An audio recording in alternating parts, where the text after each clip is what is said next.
to our class on the 6 spheres of influence. We're going to talk today about what the 6 spheres are, and really what the 6 spheres of influence is it is the it's the external influences in our lives, and it kind of gives us a framework to understand the external influences. So it'll be really helpful during this lesson, and probably the subsequent 2 lessons in this class, if you refer to the diagram that goes along with this course, because the spheres of influence is a concept that is also a mental image, and it's easier to follow the mental image as we're talking about it if you can see a visual image to go along with it. Or if you want to grab a notebook and draw it out as we discuss it. It's true, you can draw your own diagram. And then you can have your own diagram with your understanding of what the spheres of influence are. But you conceive this as a series of concentric rings, right? So Right. You've got an outer ring that goes to a smaller inner ring, that goes to a smaller inner ring, to an inner ring, and to a center. Right. But you don't call it the rings of influence. No, sometimes I call it the circles of influence. Spheres of influence. I think of it as spheres of influence because even though you draw it as a 2-dimensional drawing, it really is a 3-dimensional concept. right, and it's these different spheres of your life that of influence that are around you. And we're used to talking about things in terms of the spheres that we belong to, Right. meaning our social groups and our networks. Exactly, and so that's kind of where it comes from. Now, the spheres of influence understand it by understanding that the more inner circles should have the greatest amount of influence in your life, or they do. Where did the source of this come for you as a tool? Oh, this was something that was in my graduate school. We were taught something similar to this Then, like all of the things you human teach, development. you've refined from your own experience and understanding these ideas that you were taught Right. into something that you feel like it brings in gospel context, and it brings it closer to the truth of how you've seen it actually work in people's lives. Right, exactly. So this one, most of my tools actually don't come from my graduate studies. Yeah, but a lot of They them have are at influ- least prompted There by. are some influences there. This one was very much the basic foundation of it came from my graduate studies. So this is an established psychological principle that you have these different circles that you belong to, and Mhm. that your closer circles have more influence on you and you have more influence on them, Right. and that your farther circles both influence you less and you have less influence on them. Right. Well, yes, and no. You might have more influence on them depending on what their spheres of influence are. Oh, okay. So my sphere, So I might have some. Okay, go ahead. but the point is that the spheres are spheres of.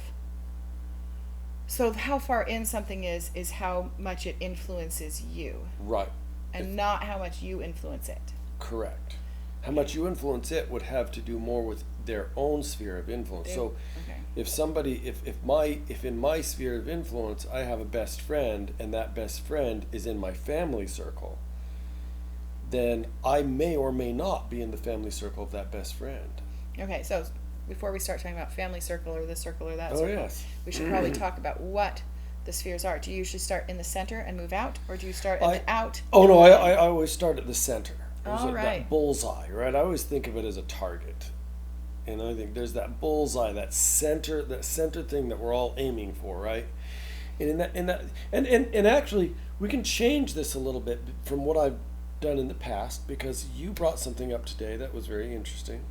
You brought up the fact that I had the focus circle be God, myself, and my spouse, right? That's my focus circle. But you brought up the fact that maybe God needs to be even more of the focus than yourself and your spouse. Well, I always picture it as God as the center point. So not even really a circle, but just the immovable, infinitesimally small center, the point that everything revolves around. Well, and I think that's true. In medieval theology, like in the Divine Comedy, for instance, when, and I think of this specifically because they use spheres in the Divine Comedy, but as Dante is progressing into paradise and getting closer and closer to God, God is described as the prima mobile. I don't speak Italian, so I'm not. It's close to that anyway. But he's the prime mover. He's the first mover, and he's at the center of everything. And so that's why I think of it's the thing. God is the person that moves and influences everything. So within the spheres of influence, what we're saying is God is the center point. He's the center point that all other circles, and I think of them as ripples. They're kind of rippling out from God. Mm-hmm. So God is, and this is, I'm gonna tell you what should be, not what is, okay? Because our reality and the truth are different. Okay, so that's a good point to bring up right at the beginning, that this spheres of influence works both as it works as a diagram of the ideal. But you can also create your own reality where it actually is. So we're going to start in this first lesson by showing the setup that is the ideal, the perfected picture of where everything is supposed to fit. Right. In our second lesson, we're going to show where things go wrong from that. And in our third lesson, we'll talk about how to set them right again. Mm-hmm. So with this focus sphere, then we recognize that God is the center, and think of this center sphere, what I call the focus, as inside this sphere there are 3 points that make a triangle. The center point is God, and the other 2 points are yourself and your spouse. And remember, we're talking ideally. This would be ideal, and ideally that triangle is equilateral, meaning as close as I am to God, my wife is equally as close to God and equally as close to me. So we've got an equilateral triangle, but with God at the head of that triangle giving the direction.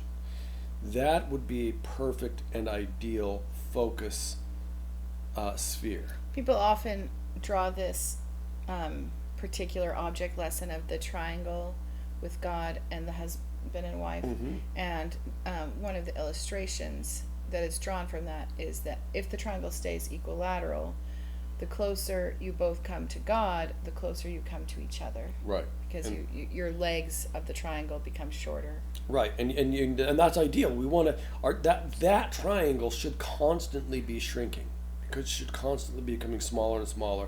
The idea is to eventually get to where you and your spouse and God occupy that same central point. Yeah, you enter into perfect union with God. Right. So, but that requires husband and wife, right? That's what exaltation is. Exaltation is husband and wife coming perfectly aligned with each other and with God, so that we all become one. So ideally, no one else should be in that first primary sphere. Right, our primary sphere. And remember, this is the amount of influence that somebody should have in your life and on your behaviors. So God should be directing my behaviors and have the greatest amount of influence. Myself and my spouse should be the next most important people in influencing my behaviors and influencing my thoughts. And if you think about the levels of consciousness, it's actually influencing all the different levels of consciousness. I think it's really important that you're pointing out that yourself also you have influence on yourself, because when you think of yourself and your spouse being in that circle, it's easy to because we see out from ourselves to think, oh, I'm there and I see my spouse there, therefore my spouse has the most influence on me besides God, and to forget that we ourselves and we ourselves need an equal amount of influence in our own actions and behaviors and our own thoughts and feelings and context as our spouse has. Because it's really, really important to not let your spouse dictate. Yes, exactly. A spouse should not be a dictator. And so, but we're getting into we're getting off that because we're not going to show things. So we'll talk about that in our next class. But what's important to recognize here in this focus circle is that you have God is the center point, and you and your spouse are the legs of an equilateral triangle within that sphere of influence. Okay, so the next sphere, the next concentric ring or ripple going out. Okay, really quickly before we go to that, I just want to point out one more thing about this focus circle, and that is that you can only have 3 people max in there. You can have less than 3, but you cannot have more than 3. So in that way, it acts kind of like an atom with an electron valence. That there's a certain amount of electrons that can be in there, and then its electron ring is full, and no more electrons can get in. Or if something does get in, it pushes something else out. You cannot have more than 3 in that sphere. Okay, so now we go to our next sphere. Okay, the next sphere is family. Right, family sphere. And this is one where a lot of people get confused because they think family, that means all my family. And that's actually not what it is. It is actually your most immediate family, right? So family sphere should have in there, if you have children, your children are going to be in there. Your parents, your siblings, your spouse's parents, and your spouse's siblings.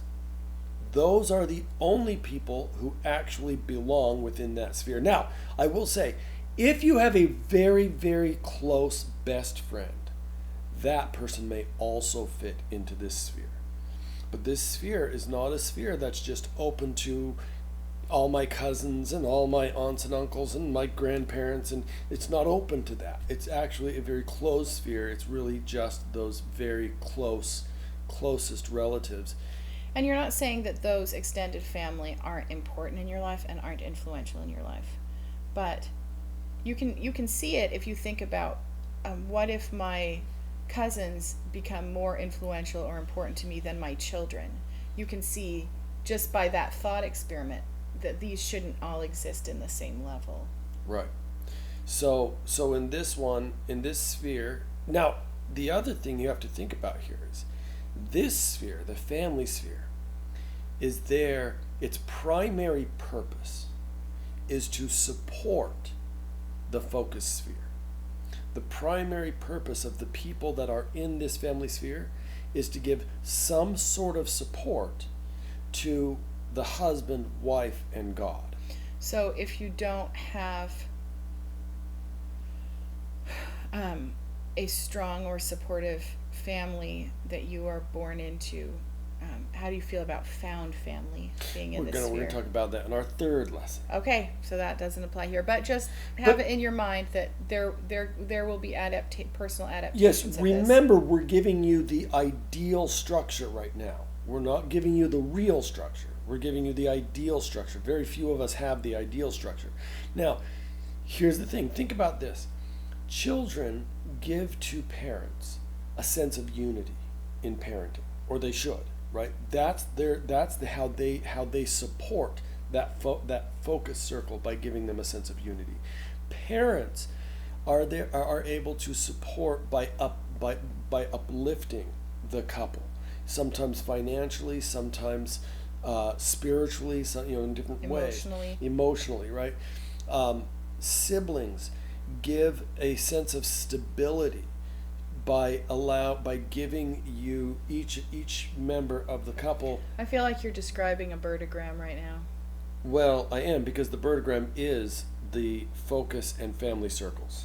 Birdogram is a diagram that Seth uses to illustrate an ideal family balance and how people support each other. Yeah, and actually, if you could take that bertogram and overlay it, and it should fit perfectly over those two central circles. Oh, you should do that in the course notes for this class. Yeah, maybe we will, because it should fit right in there, because that's exactly what the bertogram is. It's just the two central circles of the spheres of influence. So each of those people in that sphere, their job is to support the focus, which is husband, wife, and that relationship with God. All right, what's the next sphere? So our next sphere is the friend sphere. And this friend sphere, could you call it the friend zone? No, just kidding. That was a joke. Well, yes, you probably shouldn't, because it has a different meaning. The friend sphere, though, and I'm just going to go, because we're talking about this, and we're just going to go again. The friend sphere is there to support the family sphere, right? So as you go out, each outer circle supports the circle just inside of it. And so your friend sphere is there to support that family sphere. So who belongs in the friend sphere? Is friends? Our close friends, not all friends, close friends. This would be friends that you would invite over to your home, that you would spend time with, specifically that you're intentionally seeking out and trying to spend time with. So friends definitely belong there. Work belongs there. Your work does not belong any closer than that friend circle. The influence that your work has in your life should be within the friend circle. If you're going to school, your school would be in this circle. Church. The church is in the friend circle. It is not in the family circle, nor is it in the focus circle. And I think that's a mistake people make, because they think, but I'm supposed to have the gospel and Jesus Christ at the center of my life. And you're making a distinction between God and the church. Your church, yeah, the church organization. The church should be, when you think about it, it should be family-centered, church-supported. Yeah, that's the phrase that President Nelson uses. So right, family-centered, church-supported, and that's exactly what this diagram shows us. You've got the focus, the family, the friend. The friend then is what supports the family.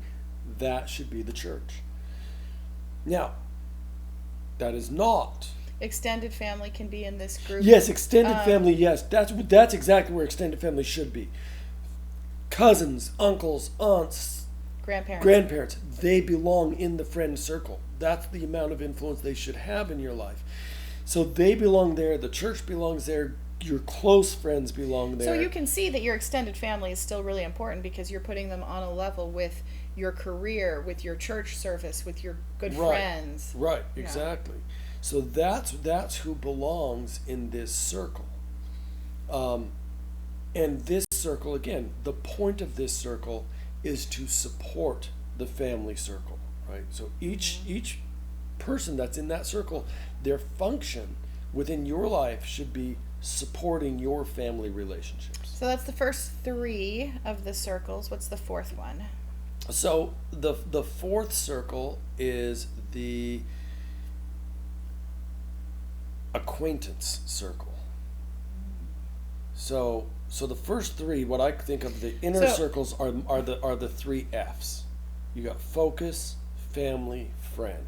Okay. And when you get outside of that, now we're getting outside of the close. All those are all close influences in our lives. Now we're going to get to the further influences, and that's the acquaintance circle is the first. That's interesting, because you said the friend circle can only have close friends, and there's probably a lot of people that we would not want to just call acquaintances. That might be offensive to call acquaintances, but the level of influence is going to come into this circle. Right, exactly. And so people that fit in here are friends that are not the close friends, right? They're people that we're friendly with. We see them when we go out places and do things, but we're not usually inviting them over to our house. We're not spending lots of time with them. So they might be the members of groups or clubs that you participate in. Or the congregation of your church. Yes. If you're a member of the Church of Jesus Christ of Latter-day Saints, your ward or branch members. They're acquaintances. They are not friends, at least not in terms of the circles. But or you likely spheres of have influence. friends from you Some of likely them- have friends from that group. Right, and some of them might be in your friend circle, but the majority of them are going to be in your acquaintance circle.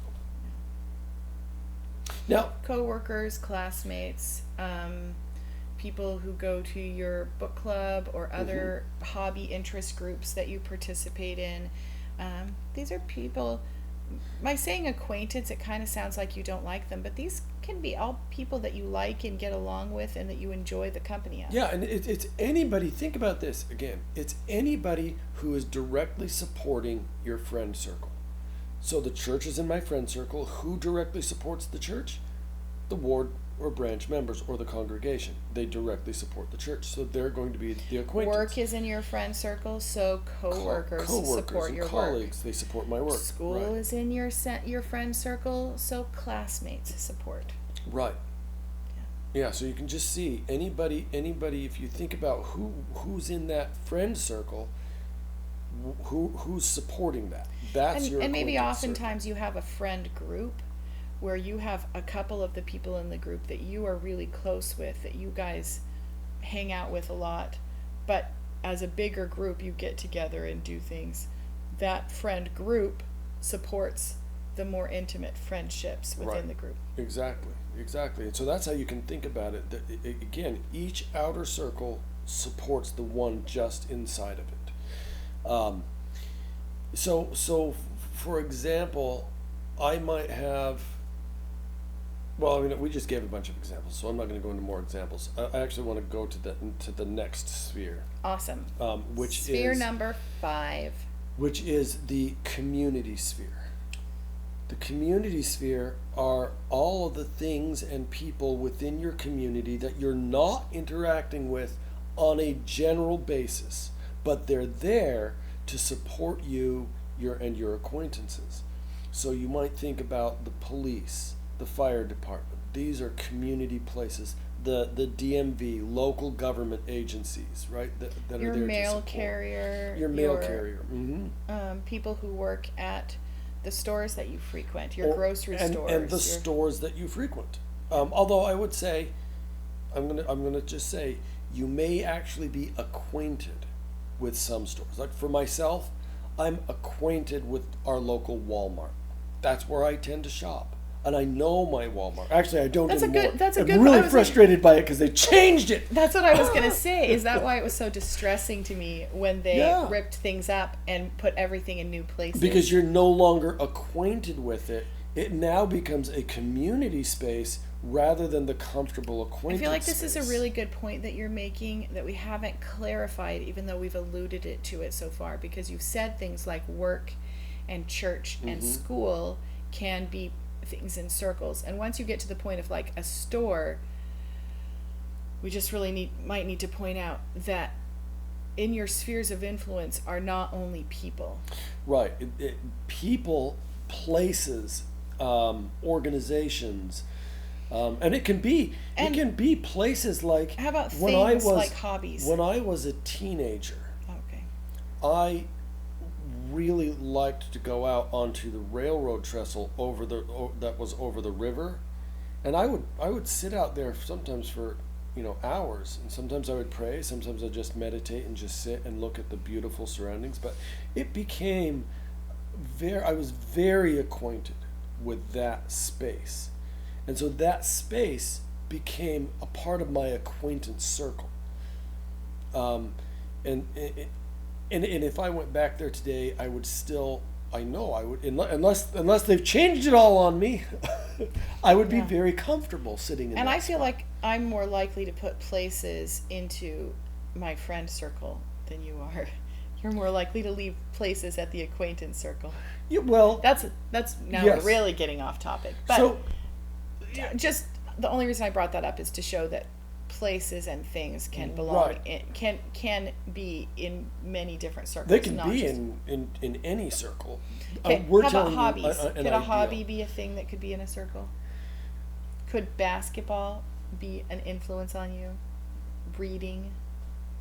Yes, I'm not sure if I have. That's an interesting question, because the question is basketball the thing Or is basketball the behavior that I'm being influenced to do because of the people around me and the things around me? All right, we'll have to ponder on that one. Let's go to the sixth circle instead. Okay, right so now. actually the last circle is actually not a circle. So I say the six spheres of influence. The last one is actually, if you think about It's the spheres, space it's spreading all the out. space spreading out away from all the spheres, and that is the geopolitical sphere of influence. And that's everything that does not fit into the rest of it. So that's Everything else. the world.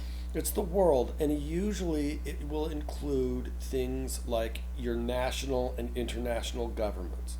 They're not. They should not have a tremendous amount of influence on your daily life. Sometimes they might. They might be in the wrong spot, but they should not. Social media, well, all media, including social media, should be in the geopolitical realm, not any closer. So, and anything else that we haven't, that we haven't That's talked beyond about. your own community, because community was Right, level community before is level 5. So anything beyond your own community is going to be a geopolitical influence in your life, and you don't want those geopolitical influences to have too much strength and power in your behaviors or in your levels of consciousness. that geopolitical plane spreads out ad infinitum. So within that, there will be things that are closer to And you and some things that are farther away. And actually within every sphere you're going to find that some things are closer and some things are further. So within The World Cup is kind of far away in my geopolitical sphere. It might be much closer for some people. So the thing that's, and one of the things that's interesting when you think about these spheres of influence is, say my friend circle. I may have one friend that's almost in the family circle, but not quite, still in the friend circle. And I may have another friend that's just barely into the friend circle, but almost back into the acquaintance circle. So even within each sphere of influence, some people are going to have a greater influence and some people are going to have a lesser influence even within that sphere. The other thing that I think is really important to understand about these spheres is that some of these spheres have a limit to the number of people who can be in them. And some of them are actually limitless. They can have as many people as I guess geopolitical is limitless. geopolitical is limitless. The focus has 3 people. That's it.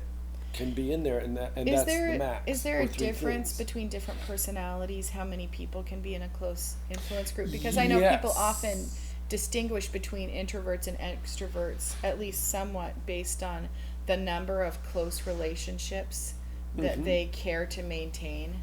So here's the thing. It's interesting. Yes, each individual is going to be a little bit different in the number of people they can have in those finite circles or spheres. So the focus sphere, the most anybody can have is 3. Nobody can have more than 3. The family sphere is actually an infinite sphere. You can have as many people in that sphere as you can fit in there. For most of us, like we talked about, you should have certain people in there. I think if you think about it from an eternal perspective, once we are with God, everybody will be our brother or sister. And Yeah, so but I feel like everybody in a will mortal fit. scale, that family sphere is not infinite. So here's the interesting thing. It's actually not infinite because here's what you have to understand is you can only go out so far as the next finite sphere. The friend sphere is finite.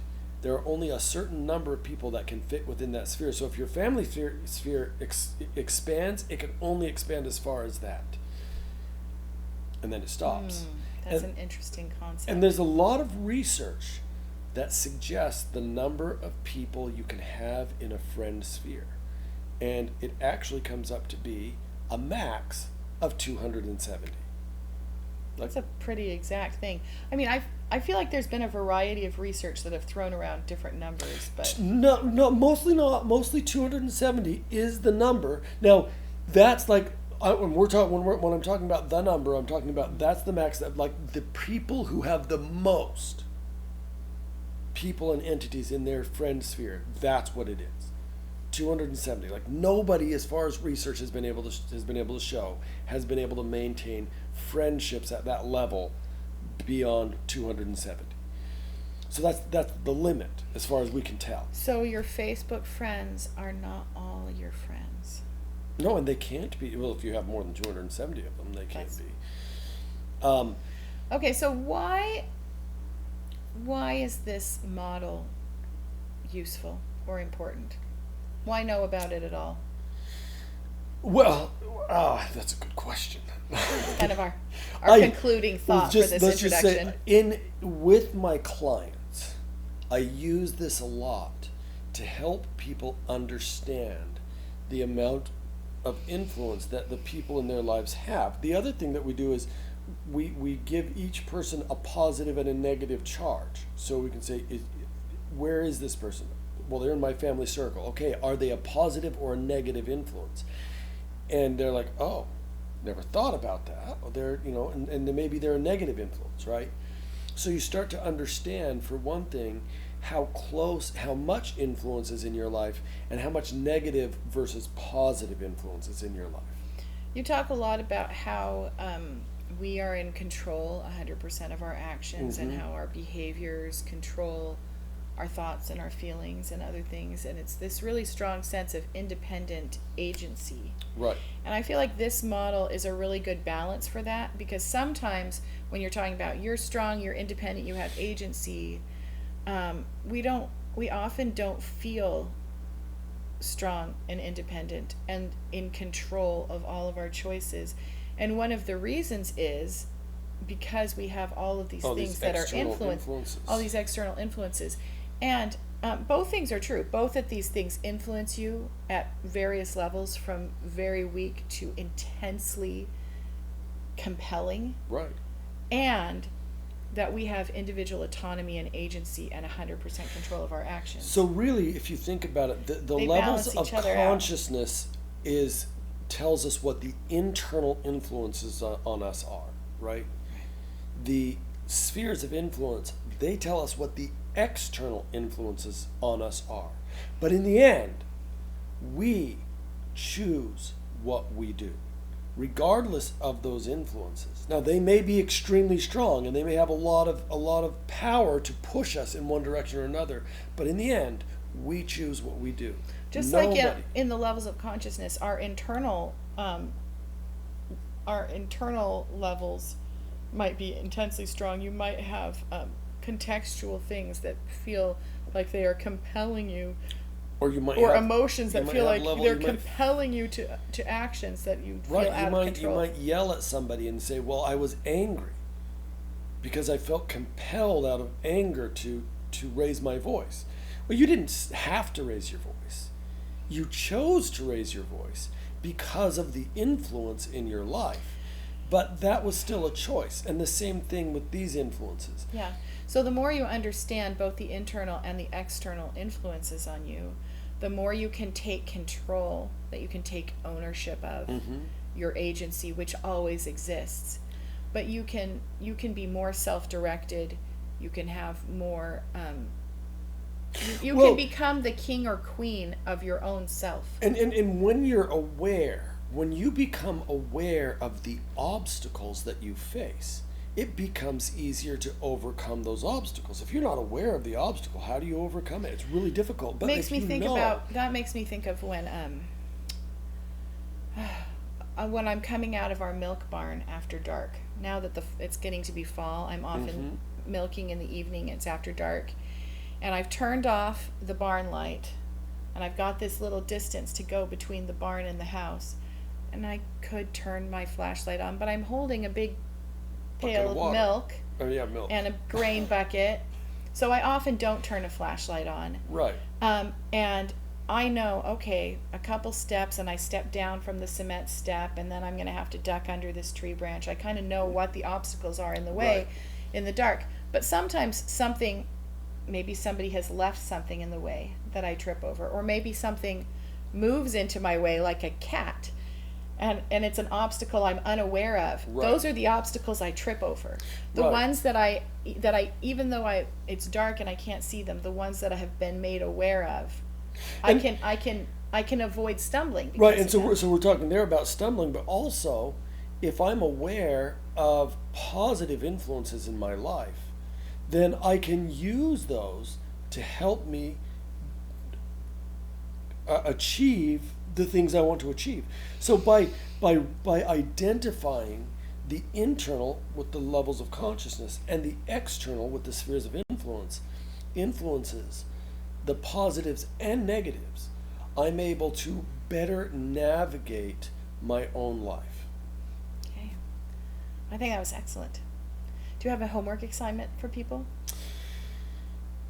Well, here is my, well, I don't know. What I really want you to do is I want you to draw up the spheres of influence as we have talked about them today. So even if there And- is a diagram with this course, Yeah, draw and your own version. I want you to draw your own because I want you to label the within your diagram. I want you to draw up your 6 spheres. I want what you you to think write is in. in each sphere. Well, no, write in Oh. what should be in each sphere.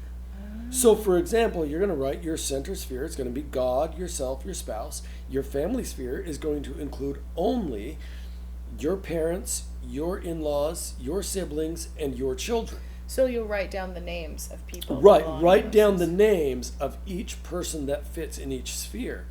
Now, you might, if you have a big family like I do, then you might have to write small. Or have a big piece of paper. And then when you get to the friend circle, write in the friends, the people who should fit in that circle as we have discussed. And then just go out all the way through. And obviously the further you get out, the more people and entities and places will go in there. So you won't be able to list all of them. List the ones that are important to you. And go all the way out to the geopolitical sphere of influence. And that's your assignment to draw up the ideal circles or spheres of influence as we've discussed them With the names of the people and things in who your life. influence your life. Right.